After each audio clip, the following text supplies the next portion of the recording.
welcome back to the channel. I'm glad you're here. This particular episode and this particular series that I'm doing here on YouTube is one of the probably most special but also the most personal series I've done to date here on my YouTube channel. The reason being is that I am delving into my own ancestry on my Māori side, and I am interviewing my great uncle David, who is the closest relative to me that has enough knowledge to educate me, and I'm in a very sort of vulnerable manner speaking with him, and I've recorded that and I'm placing it here on the internet so that others can sort of share that journey with me, so that my family can watch it, and so that I have that information to pass down to future generations. Now, before I play the footage of the interview that myself and Uncle David had today, I wanted to show this copy of this rare book that I'm nervous to even be holding. It's titled Takatimu, A History of the Ngātai Kahanunu People. It is a rare book, and this particular copy was my grandmother's copy. So there are inscriptions from my grandmother in here. She actually sent this copy of this ancestral book to the Queen herself. And there is a letter from Birmingham Palace inside of the book, dated back from 1978. And yeah, it's you can't just find these books. There's only a certain number that have been printed, and I am really grateful to have this in my possession. Now, the reason that I am starting this video with introducing this book is to express that the information that I am placing onto a public platform it's done in a nature of sacredness, and I want to read an excerpt from this book to express that in a more articulate articulate way that I can. So this passage that I am reading is talking about the 7 canoes that came over to New Zealand, and the particular canoe, Takatimu, was the most sacred of the canoes, and her history was held strictly tapu. And it was on this account that historians of the past were unable to record the story of this migration. Even I, the author of this book, met with many obstacles, and it was only because of the fact that this undertaking was for the sole purpose of recording the history and not monetary gain that much of the information was given by the elders. So essentially what I'm saying is that it was a special request in compiling this work in this book and the information that I discuss with my Uncle David on the clips to come. It is sacred knowledge from our people and our direct family line and lineage that was not privy to everyone, and I wanted to kind of make that disclaimer at the beginning of the video just so that hopefully wherever you're watching you can appreciate that this is very much sacred information, sacred lineage, sacred ancestry, sacred stories to I guess my people. And to, watch it with that in mind. We're very lucky with the internet today to be able to learn from one another, and I just hope that you keep that in mind. So I'm going to play my intro, and then we'll jump straight into the interview with Uncle David. There was a glitch at the end, so the interview does abruptly cut off, and we'll basically take or pick it back up from part 2 when I am able to interview my Uncle David for a second time. Cue the music.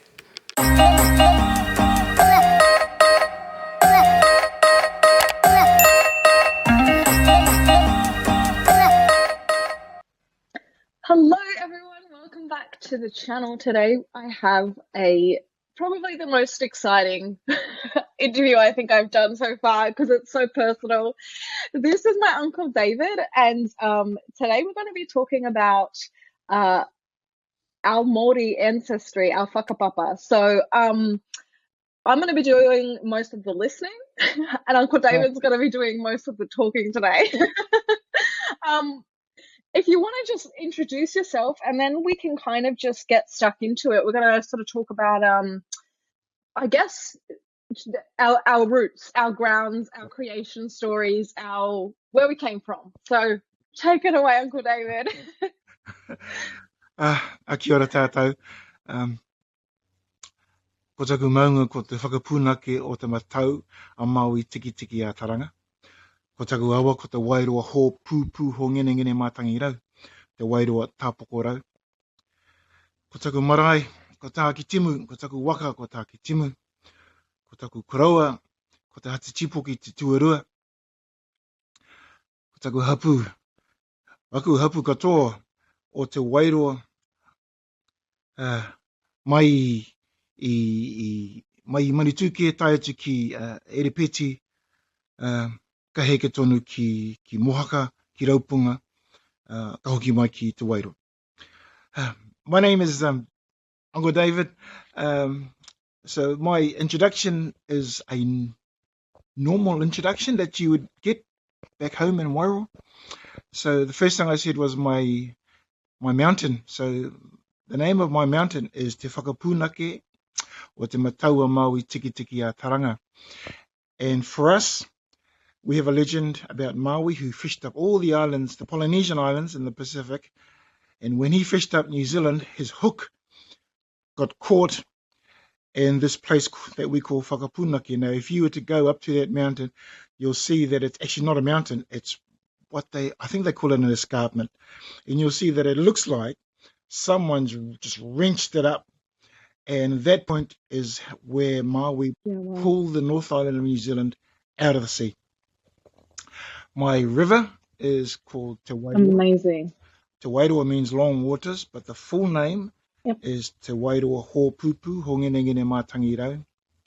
And if I can translate it politely, it means that Wairoa is a place of great debate. So the people from Wairoa like to debate, and we will debate vigorously, and we will fight for our cause right to the last. The name of my... Got it. The name of my marae, which is the space or the area that we all meet together to have our weddings, our birthdays, our baptisms, our funerals. It's what we call a marae. And each of them has a name. Most of the time, our maraes are named after one of our ancestors. So in the district of Wairoa, which goes from, it's long, it's sort of like from a place called Mohaka, north to a place called Wharerata Ranges, which is the mountain range between Gisborne and Wairoa, if you like to jump on the Google Maps and have a look. And our boundaries go right up to Waikare Moana. So in that area, there's over 30 maraes. So there's 30 different places where people can gather under, for different reasons. And my grandfather's name was Te Hata Tipoki II. And it is through him that we trace our, what we call Ariki lineage. Maybe you might want to look that name up or get on the dictionary. Ariki is really, really, I try and put it politely, highborn people. So their genealogy, their family tree, they're sort of like pretty in a sense, pretty special people. You'll hear a lot about rangatira, which is the chiefs, but above that caste, that level, is the ariki.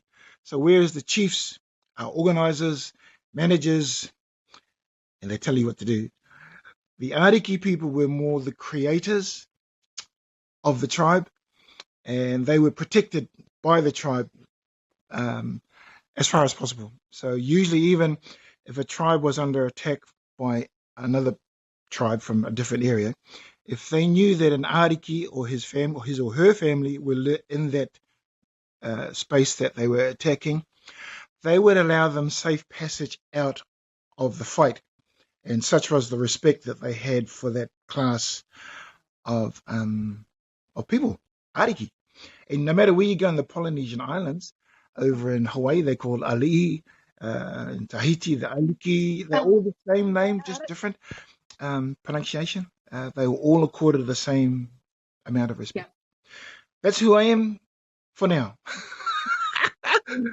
Is ariki for now? Yes. Yeah. Okay. All right. So ariki is. Would it be right in sort of like, I guess, to try to compare it to the spiritual / information carrier, like the holder of? Is that right? I think it would be right to say that they were the carriers of the keys of all these different aspects. You had people who were proficient at canoe building, at growing crops. You had people who were proficient at making weapons of war. You had people who were proficient in carving, storytelling, genealogy. So all these different people had their tasks to do, and it depended on what their talents were. But the ariki were the people that basically held all those keys together in one spot. So that's why if your ariki passed away, then you lose a part of you. Basically, you lose a part of yourself. Yes. Okay. So by all extents, yes, you keep the ariki alive, and you keep that ariki line going. Now, in all the tribes in New Zealand, and there are many, many tribes in New Zealand, all the arikis of each tribe knew each other. So we knew the ariki in the Ngāti Porou, which is the east coast of the North Island of New Zealand. We knew the ariki in the Tainui, Waikato area, in their tribes, because when they call it the migration, it wasn't really a migration. It didn't happen all at once, but when all those big waka came, those canoes came across through Tahiti down to New Zealand, before they left, there was actually a lot of intermarrying going on. And so on each of those wakas, each of those canoes, you had the captain, the chief, then you had the navigators, then you had the steersmen, and those are the people who were required to manage the sailing of a canoe. Now, of all those canoes that came from Tahiti, there were associations or connections to each of them. So hence it became important once we hit New Zealand to keep those connections alive. Sometimes we do forget. Yeah, absolutely.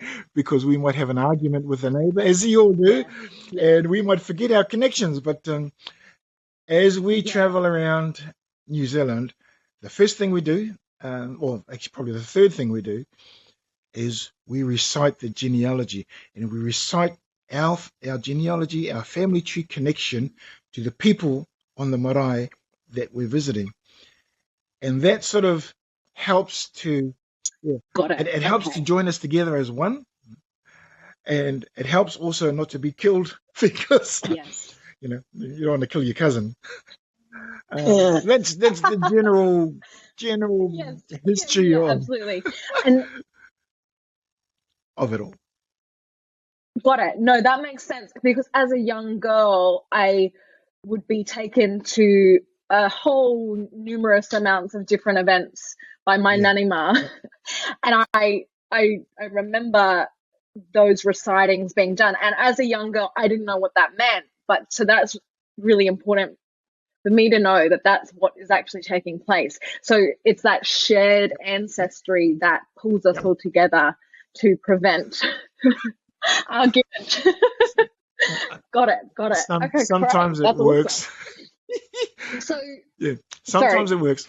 Other times, Sometimes it works, sometimes it other times doesn't. not so well. But generally speaking, the idea was to reconnect, should I say, bind in with each other, and you look whenever you go traveling to each of those maraes, there's a kaupapa, there is an agenda, and so when you get to those maraes in the meetings, you recite your hakapapa, you tell them, hey, I'm one of you. And then you go on to the kaupapa of the meeting, which is the agenda of the meeting, and say, right, perhaps you guys want to forest or put pine trees on this block of land. We disagree, and this is our reasons why. And that's one of the main reasons why we always recite the genealogy tree, so that the people you're talking to know that you have an inherent connection with the land that we're talking about, the land that you're standing on. So we have a right to speak, because we are from, our bloodline comes from that marae or that land that we're standing on.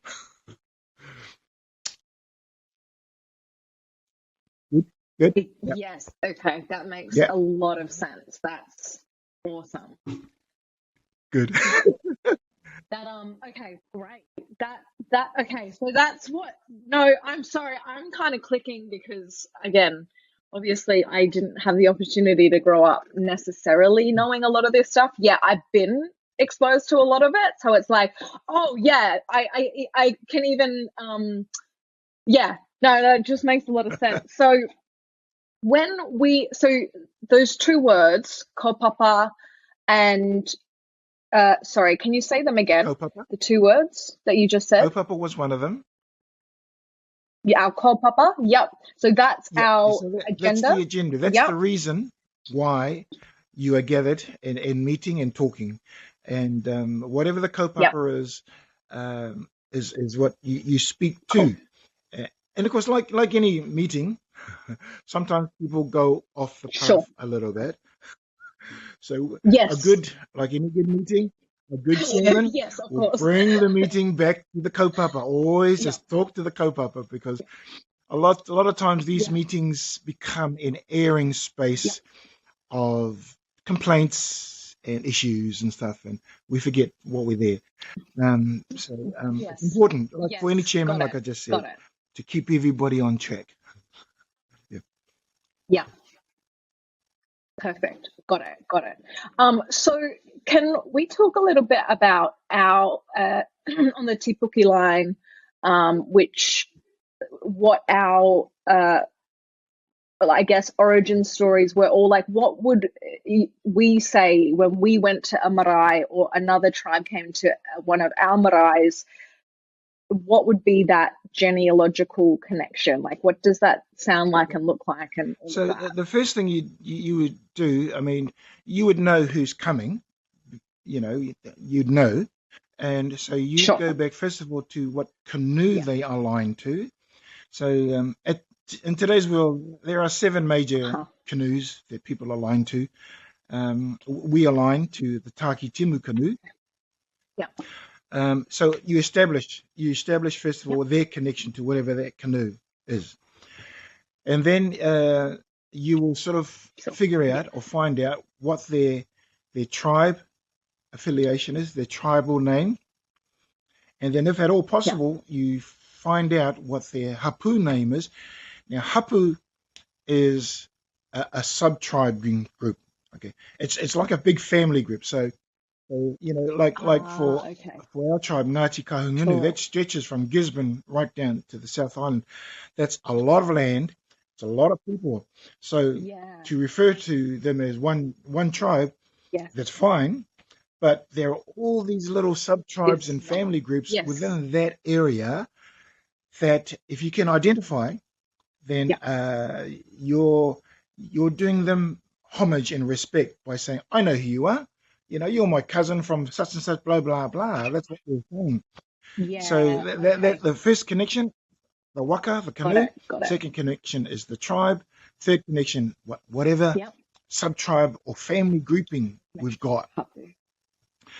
And a lot of our Fantastic. exponents, Okay, yeah. our what we call whai-kōrero exponents, and these are the people that get up on the marae and they speak, and they know what the genealogy is, so they'll speak to it, they'll speak to the agenda, Yes. they'll welcome the visitors, and all this sort of stuff, and then they'll talk to them directly. So they'll say, whatever, you've come here a long way from such and such, so and so. Welcome to our marae. This is your marae because our great grandmother married your great great grandfather's brothers, cousins. So once we can establish that connection, then obviously as a visitor you feel, oh, I'm home. This is my place too. Yeah, I'm here. I'm connected. Yes. So Yes. feel free, Yes. to be relaxed. And And you see that. Yeah, and you see that today, even still in the culture. Even though I remember when I met my husband, my second auntie connected that his grandma was, cousins to that grandma, and they're like, oh, we're family. So that culture is still very, very much. Yeah, that's fantastic. That's awesome to know. So can I ask, do we know, historically speaking, when, what period of time the seven main waka came across the ocean? Okay, Do you've we got know two that? schools of thought. You've got the researchers' school of thought. Researchers, and I'm not talking racially here. I'm talking people who are Yes, yep. academically qualified. They've gone and researched anthropology and all that sort of stuff, and they've come up with the data around the first journeys around about 850, 900 AD, but the main lot came over in about 1300. Okay, so that's that school of thought. You've got another school of thought of Māori. Yep. That's us. who listen to the the stories and what's been handed down to us by our ancestors, by our forefathers, and we interpret those dates, and we believe it's a long time earlier than that. So the different schools of thought is what we perceive as time. Yep. So for the Māori and the Polynesian people as a whole, our perception of time is not the same as what a university might teach researchers. No. So their perception of time is based on the Gregorian calendar these days, and it starts with the birth of Jesus Christ. Our perception of time goes way before that. So we have we have this thing that, you might say, oh, you guys came across in 850 AD, for an example. You must have come through China. You must have come through here because we found these bits of pots and hooks and stuff left in the sand that you must have left behind, etc., etc. And they'll proceed to tell us who we are and where we come from. And most of the time, we will politely say to them, you know nothing. We know who we are. We know where we come from. And if you were just to ask us, rather than waste your time researching someone else's findings, we will tell you. So, but we're not going to come out and say that. Someone like a researcher needs to come and put their point of view forwards to us. Can I give an example? One of our marae, yours and my marae, in Wairoa, is called Pūtahi. Yeah, please. And the family grouping in that marae is us, obviously, and a few others. Now, that marae hosted a group of geologists a few years ago, back in about 2017, 2018. And it was great visit because the geologists wanted to come and share their knowledge of geology, of the country, with us, the local people. Great idea. So we took them to the top of our mountain, Whakapunake, and these geologists took samples of things that they found, fossils, and they brought them back and then they analyzed them as they do, and they proudly announced that, in our opinion, that part of New Zealand was the first to come out of the ocean because of the age of the fossils that were found on top of the mountain. And you can guess what we did. I shouldn't say we were laughing at them. We were laughing at the confirmation of our own knowledge, because we were saying to them, we already know that. And they'll go, but how do you know that? I said, well, because in our legends, in our stories, Maui, when he fished up the North Island, his hook got caught up on our mountain.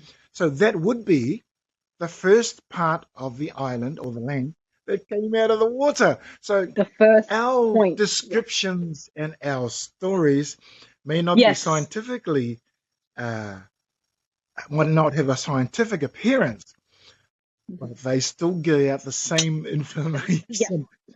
Yeah. So that's what I'm But saying. they are If you very want to know sound. something about somebody, you'd go to the source. Yeah. So absolutely. but it is. Sorry. That is awesome. That's really exciting. I was just going to add. You know, if you're going to research, ask the people first, and then go and do your research, because they will marry. They will say the same thing. Yeah. Science and our legends will say the same thing.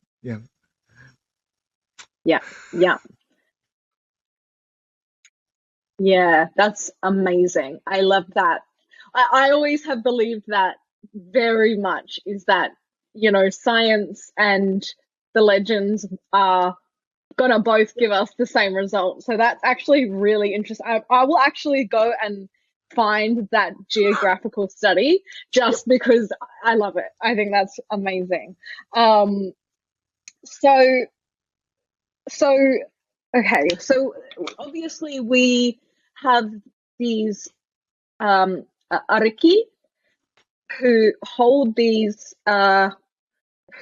legends purity, I suppose, to make sure that the legends are passed down correctly. That must be an extremely huge task to take on if we're talking about potentially thousands and thousands of years of people. So how, I guess, I don't know what my question is, but I'm kind of mind blown at that task. Seems overwhelming. So how do we do right. that? Being of that lineage places a great weight on your shoulders, because you are tasked with ensuring that the welfare of the tribe and the sub-tribes and the people are looked after. So it is your task to ensure that they are safe, secure, they're fed, there's development going on, there's education, and that, importantly, our whenua, our lands, are looked after, because our lands are important to us, not because we want to go out and say, we own all of this land. That's not the reason. The land is the backdrop upon which our people live, fight, die, marry, and all those sorts of life things that happen. So when we talk about our land or whenua is tapu or sacred or set apart, it's because we're trying to keep in the people's minds the stories and the connections behind the land and the people. So an ariki is tasked. Now, I think the best analogy I can come up with is, if I can go to the scriptures and talk about Jesus Christ. Now, when Jesus Christ called his disciples, for some of them, he changed their name. But for almost all of them, he gave them a specific task to do. And it's like like a draftsman. A draftsman's, he draws a plan of a building. He gives it to the builder, the contractor. The builder decides what contractor is going to do the plumbing, the electricity, the formwork, the ground, blah, blah, blah. It just goes on.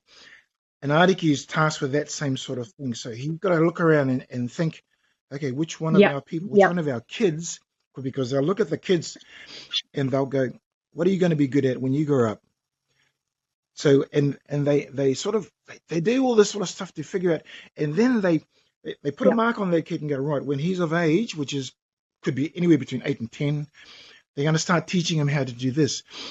And one of the best ways that they used to do this was they get a group of kids, a bunch of them, let's say they're 5, 6, 7, any young age, and they'll take them to the beach, Mhm. and they'll just say to them, dive in and go and get some Yeah. muscles or power, and they'll watch them. The ones that run into the surf and dive in, Yeah. they're your sea people. They love the sea.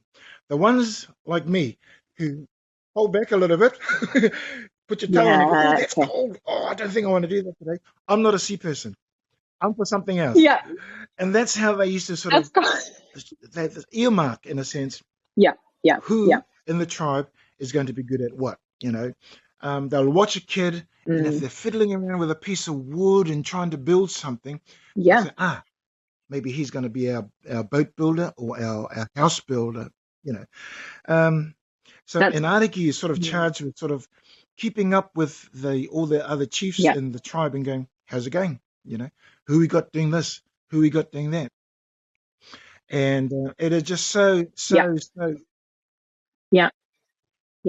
It's funny this,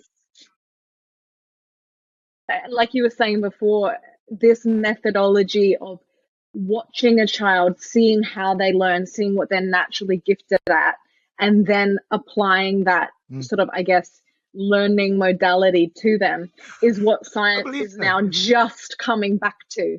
So it's beautiful, I guess, to sort of see that.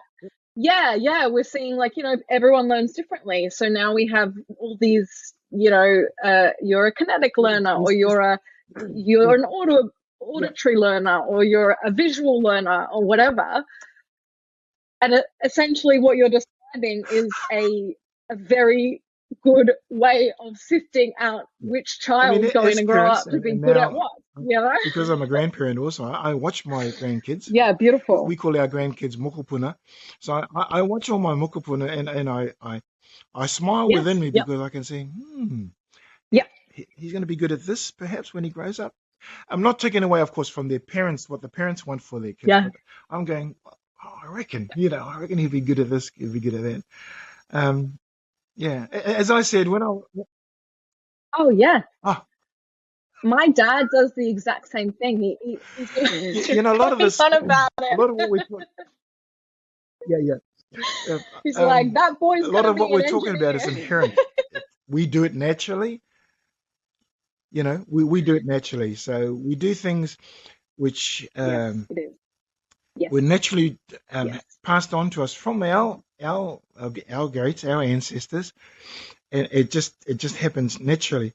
Now, if we were to just divorce ourselves a wee bit from the science behind things and look at how traditionally, culturally, we usually do things, I honestly believe the world will be a better place. Science is good, but science, humbly speaking, needs to be put in its place, in the sense that there was no such thing as science 400 years ago. So before that, what happened? Before that, before science came, we lived very, very close to nature. Everybody did on the planet, not just Māori, but everybody on the planet lived very close to nature. We observed a lot of nature, and we've lost a lot of that binding, that really, really close, that closeness that we find when we get together as a family. When you get together as a family, I don't know about you, but I'm almost crying, because it's like we're just coming back together again as one person, you know.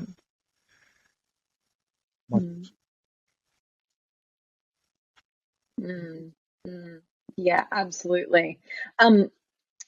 So can we talk a little bit about, obviously a lot of the legends and stories that we know share, they're weaved into, like you said, that connection to the land. And from the little knowledge that I know, which unfortunately is not much at all, within, like you mentioned, with Maui and his hook pulling up the mountain. What are some of those main stories that like I need to be sharing with my children? Like what are some of the key stories that need to be preserved, in Thank your you. opinion? In my Sorry, opinion, that's a big question. okay. The first thing before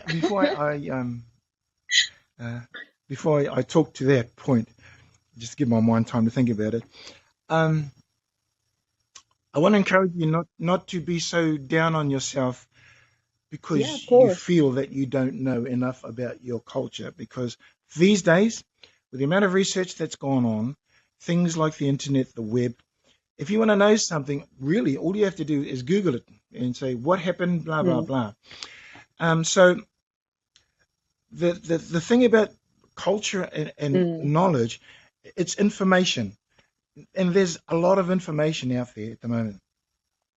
Now, to make that information real for you mm, in particular, and I say this to my kids as well, you need to go back mhm. on those lands that your parents and grandparents walked on and just listen to those stories. And that gives you that heart bind, that heart connection with Mm, what you're talking about. So the information mm, suddenly becomes experience. And where I come from, mm. experience has a lot more weight than just purely information. Anybody can grab information, statistics, for instance, change it around to whatever they want to say. Right. Information Yeah. coupled with experience, there's only one story that comes out of that. And that's what you Yeah. need to do. So I encourage Yeah.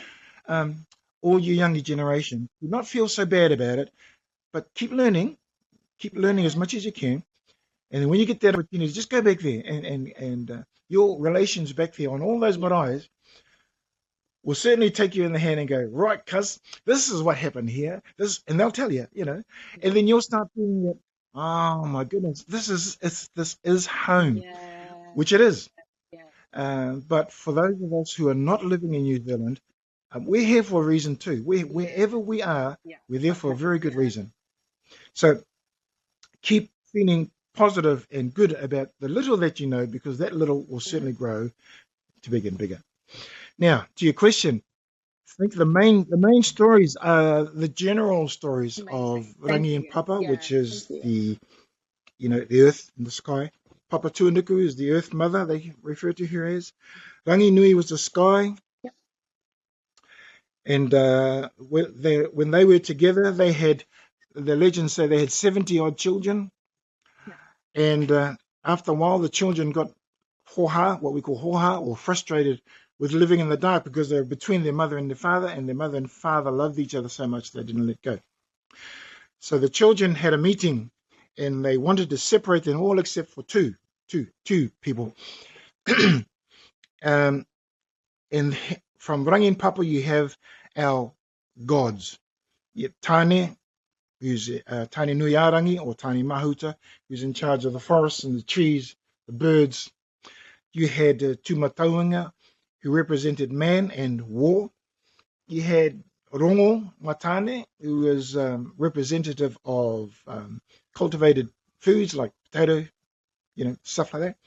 You had Haumia Tikitike, who was responsible for the wild foods that you find out there in the forest, berries and Yep. all that sort of stuff. And there's heaps of others. But the two gods that disagreed with the decision to separate their parents, one was Tawhiri Mātea, who is the god of winds. And from the winds, he creates storms, tempests, cyclones. And the other god, who was yet unborn and is still in his mother's womb, was Ruaumoko. And Ruaumoko, both of them, sort of, both of them have their say in their complaint about separating their mothers. Ruaumoko is in charge of earthquakes and to some degree, the movement of the earth, say tectonic and all that sort of thing.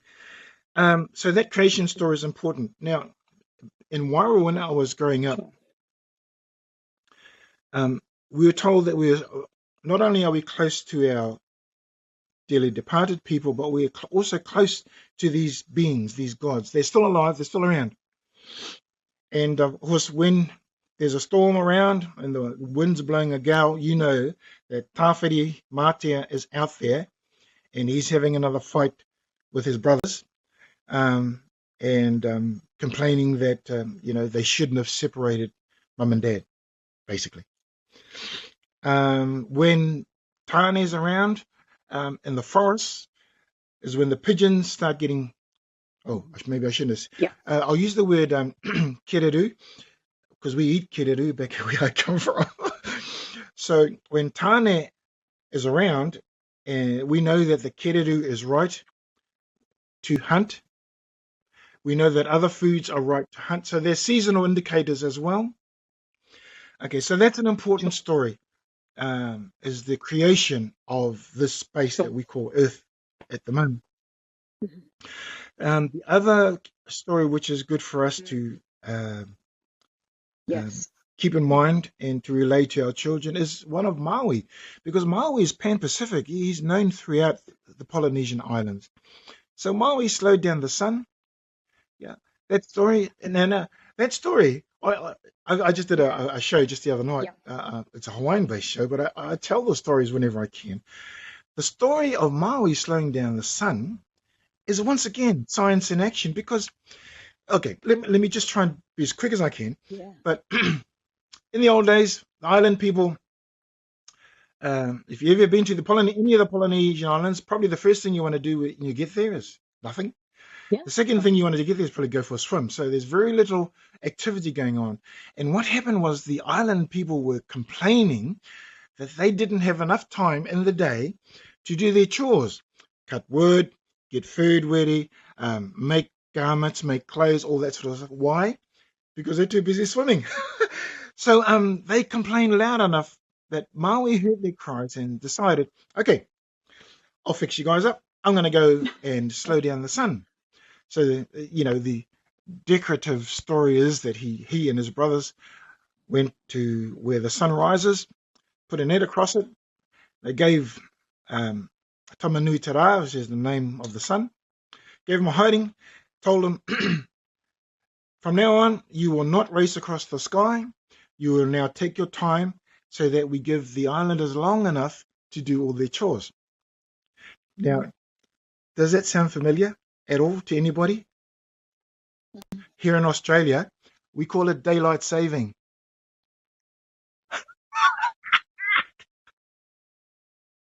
All right, guys. Uncle David's phone just pooped itself on him.